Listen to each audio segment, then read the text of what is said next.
لله رب العالمين والصلاة والسلام على المبعوث رحمة للعالمين رب اشرح لي صدري ويسر لي أمري واحلل عقدة من لساني يفقهوا قولي السلام عليكم ورحمة الله تعالى وبركاته. Madame Nela mgomanga ika shehu ni fau kulawli kajo amai amanga boida na kadinye anga douke ko damnela kanyesha anga jamana finitigila kaw munun tora fitna ni kelen kono depuis 2012 foka se bima ani civilu munu mami ma bon nu tora nin kelen kono nala ka douku ye ala ka hinawla ka yafuma ku dawro suma ka jamana basigi o temelen ko fe ka boy on ye shababu ye no ye jeunesse ye ulu ka ɲɛmɔgɔya kuma dira an ma Cheikh Makiba fɛ ale de ni jɔyɔrɔ in kun ka kan mais a ko ale yɛrɛ sera yɔrɔ min na bisa a fana bɛ fɛ k'i sigi n'Ala sɔnna ma ka dɔgɔw lagɛ baara in kɔnɔna la an b'o foli d'a ma an faw caman nana i n'a fɔ Cheikh Jawara olu kalayala ni kuma ye jeunesse de kan ka kalaya ka tɛmɛ bɛɛ kan mais an bɛna lagɛ ka sumaya bi dɔɔni yasa ka kuma ndɔgɔw fɛ parce que jamana be situation min kɔnɔ an kan ka ɲɔgɔn faamu o kɔnɔna la n bɛ kuma surunya k'a fɔ an faw ye nin baara min kɛ n'o ye ko u y'a santi k'a fɔ silamɛw mago bɛ ɲɔgɔn faamu na wa diinɛ ɲɛmaaw de ko don parce que n'olu ye ɲɔgɔn faamu kɔmaw bɛɛ bɛ kɛ kelen ye kɔma bɛ ɲɛma de nɔfɛ ɲɔgɔn faamubaliya tɛ silamɛw ni ɲɔgɔn cɛ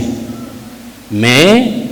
ɲɛmaw n'olu ye ɲɔgɔn faamu baara kɛcogo la ka ɲɔgɔn bonya dɔrɔn kɔmaw fana bɛ kɛ kelen ye donc u y'a santi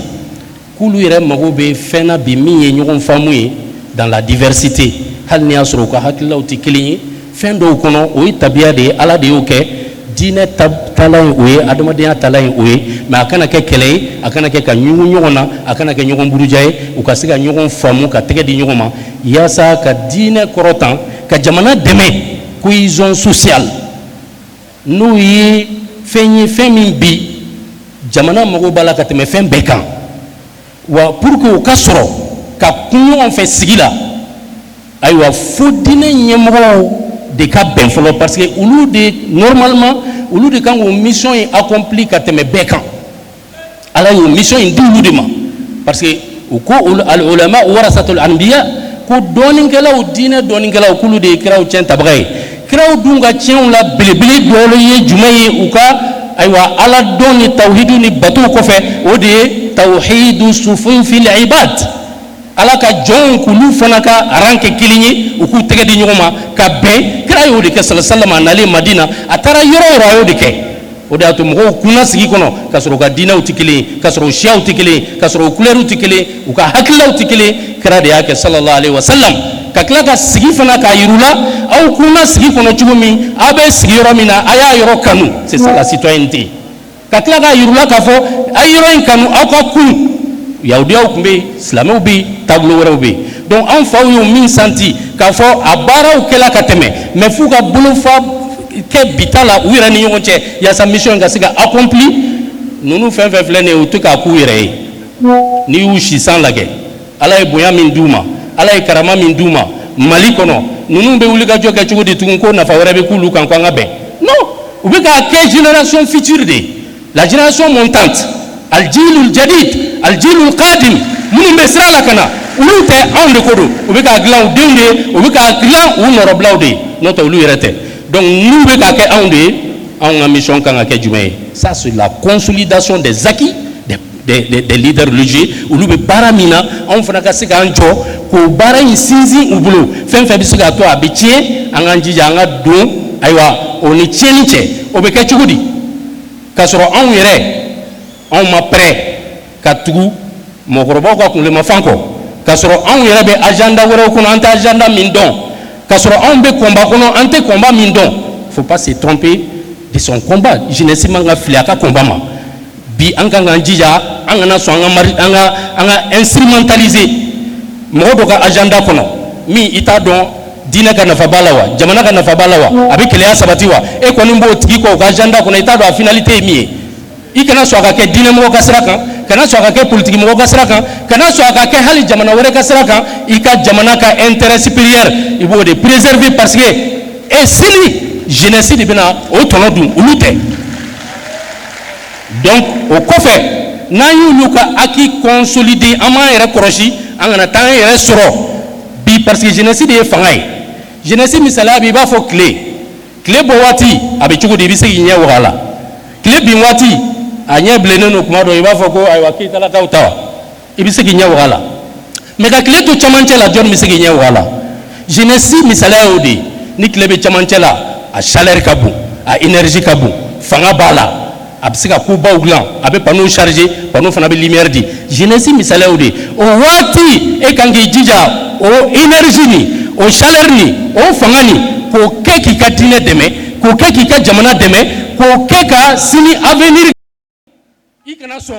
ko énergie anu fanga ka marfata surtout dine togola kibo nyashi i islam nyoma ikana so o énergie no fanga ka marfata ka fo kibo nyashi ka jamana ma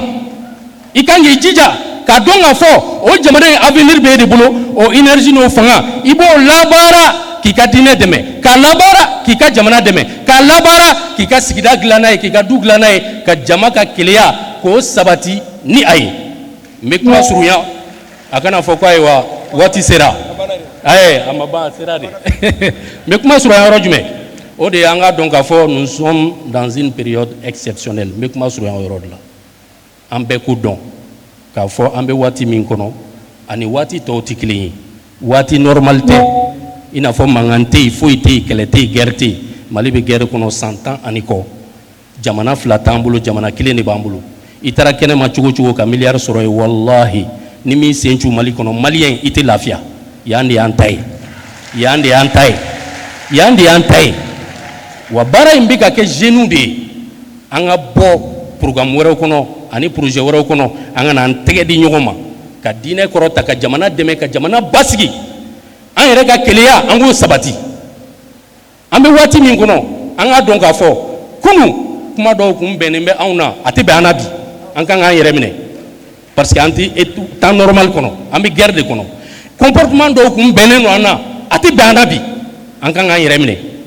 n bɛ kuma kuncɛ kira Muhammed sallallahu alaihi wasallam a ye bonyaba de di jeunesse ma parce que a ye jeunesse jɔyɔrɔ dɔn kira Muhammed sallallahu alaihi wasallam ambassadeur fɔlɔ min a y'a nommé k'a bila ka taa Madinɛ Mus'ab bin Umayr. Ça, c'est la diplomatie religieuse. Aïe John Blala la jeunesse. Aïe Kelenye Moya dit Mogomima Oussama bin Zaid Kasurama Sam Mugambo Folo. Kelenye Moya. Parce qu'aïe Danaya da jeunesse ka confiance ka renouveler ka klaka a yini jeunesse bi semina ako ka jeunesse ka place dama. Donc mala surna jeunesse e femba de dine jolila ani jamana jolila ka yini Allah subhanahu wa ta'ala fait ya Rabbi nim be min na daminena anga donc afo atika ke nunu chie atika ke mogoy abeka ke dine de jamana de an yere de ka here bala ni here ko wulila anga fara nyogon kan abe glan chugomi o korote ko ali sini ko kuma doti fo minte be maw mais akoro de kan fara nyogon ka glan ni fendo foro be fendo kera ben goro e jumedi anga fara nyogon ka glan